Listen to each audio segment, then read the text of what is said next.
জিওপলিটিক্সে আপনাকে স্বাগত। নিশ্চিতভাবে চোখ খুলে রাখুন। মস্কোরই ভেতরে সেন্ট পিটার্সবার্গে একটি গুপ্তচর গোপন নেটওয়ার্ক ধরা পড়েছে এবং সূত্র বলছে এই নেটওয়ার্কের লক্ষ্য ছিল রাশিয়ার অগ্রগামী বিমান প্রতিরক্ষা ও হেলিকপ্টার প্রযুক্তি চুরি করে পাকিস্তানে নেওয়া। এই খবরটা কেবল একটি গোয়েন্দা অভিযানের সংবাদ নয়, এটা দক্ষিণ এশিয়ার সামরিক ভারসাম্য ও কৌশলগত ভবিষ্যৎকে বদলে দিতে পারে। আজ আমরা এক ধাপে পুরো কাহিনী খুলে দেখব, কি ঘটেছে, কেন গুরুত্বপূর্ণ, আর ভারতের জন্য এর অর্থ কি হতে পারে। সম্প্রতি রুশ কর্তৃপক্ষ সেন্ট পিটার্সবার্গে একজন রাশিয়ান নাগরিককে গ্রেফতার করেছে, যিনি অভিযোগ অনুযায়ী রাশিয়ার সামরিক নকশা দলিল বহির্ভূত করার চেষ্টা করছিলেন।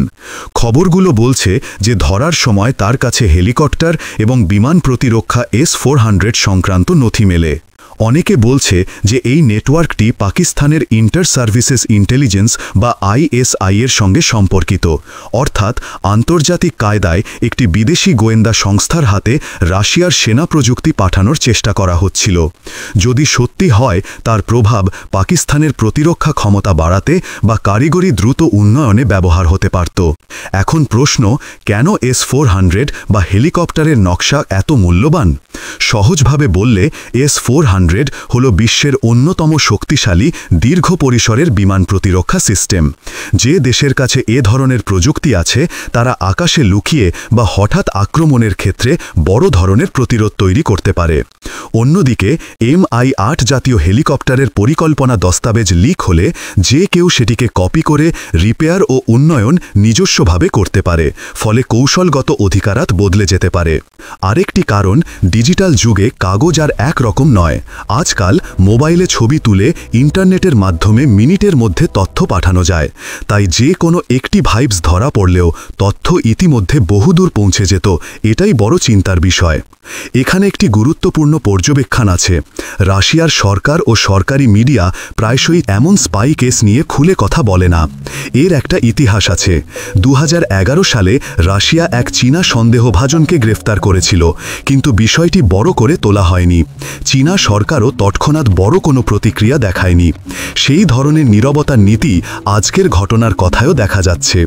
অনেক রিপোর্ট বলছে রুশ অফিসিয়াল চ্যানেল তেমনভাবে কিছু বলছে না। এটাও একটি কৌশল, সম্পর্ক ক্ষতিগ্রস্ত না করার জন্য এমন নীরবতা থাকা। এখানে ভারতের জন্য বিষয়টি বেশি সংবেদনশীল হয়ে ওঠে, কারণ সাম্প্রতিক সময়ে অপারেশন সিন্দুরে ভারতের কৌশলগত পদক্ষেপ এবং S-400 সিস্টেমের ভূমিকা বড়ভাবে আলোচিত হয়েছে। অপারেশন সিন্দুর নিয়ে রয়েছে বিস্তর বিতর্ক এবং সেনাবাহিনীর কার্যকারিতা নিয়ে দাবি ও বিমত, কিন্তু এটা পরিষ্কার S-400 জাতীয় আধুনিক বিমান প্রতিরক্ষা দক্ষতাকে কেন্দ্র করেই আঞ্চলিক ভারসাম্য বদলাচ্ছে। যদি কোনো দেশ S-400 এর সম্পর্কিত নথি বা নকশা পেয়ে যায়, তাহলে তারা সেই সিস্টেমকে বুঝে ব্যাপক আক্রমণ পরিকল্পনার বিপরীত ব্যবস্থা তৈরি করতে পারে, আর এটা ভারতীয় প্রতিরক্ষা কৌশলের জন্য সরাসরি ঝুঁকি। এখানে কয়েকটি সম্ভাব্য লক্ষ্য থাকতে পারে। 1. পাকিস্তান নিজেই চাইছে নিজেদের প্রতিরক্ষা শক্তি বাড়াতে। 2. পাকিস্তান অন্য কোনো দেশ বা ডিফেন্স ইন্ডাস্ট্রিকে প্রযুক্তি বিক্রি করে অর্থ উপার্জন করতে পারে। 3. কোনো তৃতীয় পক্ষ এই তথ্য নিয়ে অঞ্চলীয় গ্যাং অফিস চালাতে পারে। প্রতিটি ক্ষেত্রে ফলাফল ভিন্ন, কিন্তু স্বচ্ছতাটা নেই। এজন্যই আমাদের সবকিছু বিবেচনায় রাখতে হবে।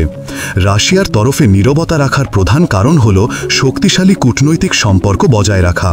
ইতিহাসে দেখা গেছে, যখনই কোনো বড় ক্ষমতা অন্য দেশের গুপ্তচরকে ধরেছে, তারা তা বাধ্যতামূলকভাবে অ্যালার্ম করে না, বরং কৌশলে কাজ করে যাতে রাষ্ট্রীয় সম্পর্ক টুকরো টুকরো না হয়।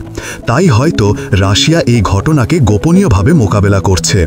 সুতরাং ভারতের জন্য করণীয় কি? 1. নিরাপত্তা নথি ও প্রযুক্তি সুরক্ষায় আরও কঠোর হতে হবে। 2. রাশিয়ার সঙ্গে কৌশলগত যোগাযোগ বজায় রেখে প্রাসঙ্গিক তথ্য বিনিময় বাড়াতে হবে। এবং 3. আঞ্চলিক গোয়েন্দা সমন্বয় শক্তিশালী করা জরুরি। একের সঙ্গে স্পষ্ট তথ্য দেওয়ার জন্য সাংবাদিকতা ও তথ্য যাচাই প্রক্রিয়া জোরদার করা প্রয়োজন। গোয়েন্দা ঘটনাগুলো সহজ কথায় রহস্যজনক মনে হলেও এগুলো আমাদের নিরাপত্তা ও ভবিষ্যৎ কৌশল নির্ধারণ করে। আপনি যদি এই গল্পের আরও বিশ্লেষণ চান, উৎস রেফারেন্সগুলো আমি নিচে রেখেছি। নিজে পড়ুন, ভাবুন এবং মন্তব্যে বলুন আপনার কি মনে হয়। সত্যিই পাকিস্তান ISI কি রাশিয়ার প্রযুক্তি চুরি করার চেষ্টা করছিল, নাকি এখানেও কেউ ন্যারেটিভ চালাচ্ছে?